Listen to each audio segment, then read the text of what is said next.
Welcome back, Pancratiels. In honor of Midnight's first raid release, today we're taking a look at a raid of our own. This is Hohna on plot number 32 with their recreation of the Siege of Orgrimmar. And on the outside here, we can immediately recognize this as the landing phase of the siege. The gazebo on the left is reminiscent of the guard towers that you had to help clear. Meanwhile, off on the right, we can see some of the siege equipment at work at the entrance. We'll get to take a better look at that in just a moment. But first, of course, we have to admire the smaller details all around here. The gazebo on the left doesn't just look like one of the guard towers, it also serves as a staging ground for the invasion force. We can see some cots on the left, as well as different foods for the soldiers across the middle and the outer sides. And I really like how you can interpret this either way. On one hand, maybe this really is a staging area for the invasion force, or on the other, maybe this is infrastructure that was already here. Just like when we were doing the Siege of Orgrimmar, we got a mix of the war preparation alongside some of the usual hubble and bubble of Orgrimmar. And from this angle, that guard tower looks far more like a normal inn than a staging area. But it's when we look to the left that all ambiguity goes out the window. This siege machine itself boring into the home, creating an entrance for the invasion force, lets us know that whatever appearances might be, this is the...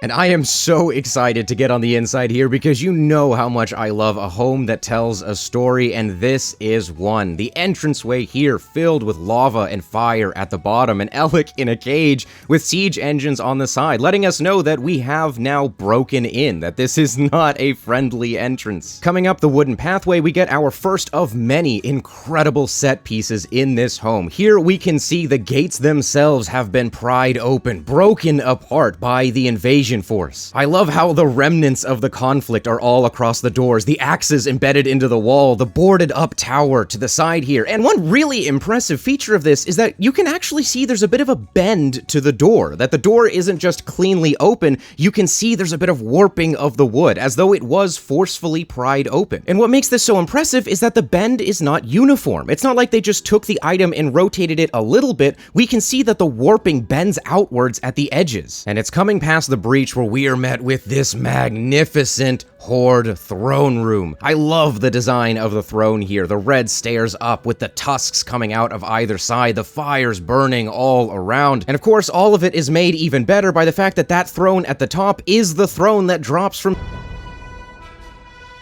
Even the ceiling itself has been customized with that Horde aesthetic. On the left, we find a war planning table, metal trellises and spikes all across the walls and the ceiling, as well as a seating area off to the side here that we would imagine is engaged in revelries when the city is not under siege. Meanwhile, the area to the right is more inspired by the rest of the Horde, namely the Blood Elves with a bit of an undead touch. We can see different weapons across the walls, and to the left, a strategy table that would presumably show the movement of all of Garrosh's troops across Azeroth. And let me tell you, it only gets better from here, because coming through the right side underneath the Bone Dragon, we find ourselves in this gigantic gladiatorial arena. That aesthetic goes all the way around. We see training dummies across the different sides, splatters of blood against the floor, and behind us a large throne for the king plushie to look down upon the fights. And don't think for one second that the scale here means that the tiny details have been missed, because they have not. All across the edges we see different weapons of all separate kinds, gadgets, gizmos, poisons, potions. This is an arena that is definitely in active use. Some of the dummies are even adorned with the heads of Garrosh's enemies, while at the same time the restraints in the back there underneath the stairs give us a more clear picture of Garrosh's brutality. The stairway leads us to the spectators box, where we can see the audience was treated to their fair share of ales, foods, and comfy seating to enjoy the slaughter. Coming back through across the throne room, this time coming to the left of the throne, we find ourselves in the prison. The various cells adorning the side show us Garrosh's endless appetite for cruelty, with horrid conditions in each of these cells, with the exception of the final cell on the right, which includes a plushie in some slightly better conditions than everyone else. Given the depths of Garrosh's cruelty, it makes you wonder what this plushie did to earn Garrosh's respect. Coming down the stairs, next to the not at all concerning bloody axe on a table, we find a very basic washroom for the prisoners, while underneath the stairs to the right, we found another not at all concerning stack of coffins. These coffins might explain why all the cells are empty, but I choose to believe everyone's just on their their lunch break. Now, if you remember this, you know that the deeper we got into Orgrimmar, the further underground we traveled, the more and more we saw of Garrosh's dark experimentation, and this home is no different. Taking the doorway past the prison leads us to a crossroads, with every end representing one of the many wings of the... Starting on the left, we find ourselves in what looks to be a large treasure room with a Titan console in the middle. This should bring back memories of that not at all extremely annoying boss fight involving all of the different boxes and treasures you had to open.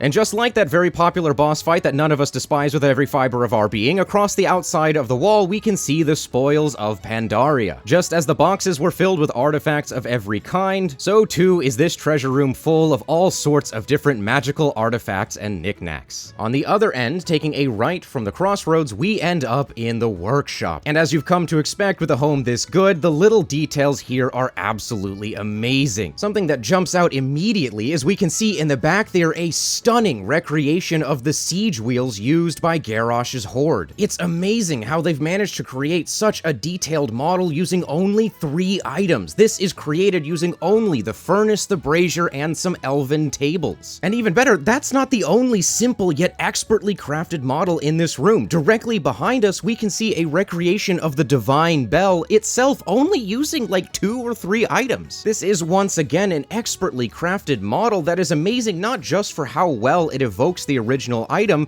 but also for how efficient the creator has managed to be, how effectively the creator is able to create these 2 separate models using the fewest items possible. And to pull it all together, on either side of the room, we've got those iconic conveyor belts, currently moving things down to be destroyed, scrapped, and turned into more weapons for Garrosh's war machine. And finally, coming down the center path of the crossroads, we find ourselves in that end room where you finally confront Garrosh. And what do we find in the middle but the heart of Y'Shaarj itself? Am I saying that right? Y'Shaarj? Y'Shaarj? The old god Y'Shaarj. And if you thought that model work before was impressive, look at this thing! Somehow, the creator has managed to use just barrels and cushions to create a fully detailed model of the heart that even includes the arteries or the little veins or whatever those things off the top of the heart are called. I don't know. If I went to medical school, I wouldn't be doing this. The dark fire coming out of it, the void on top, the fact that it's held with chains, just like in the...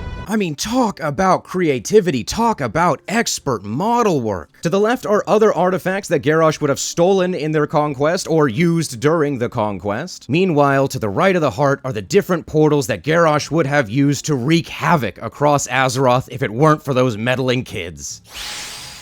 Don't forget to like and comment, and if you would like to have your house showcased, there will be a link to the Bank Showcase Submissions Discord down below.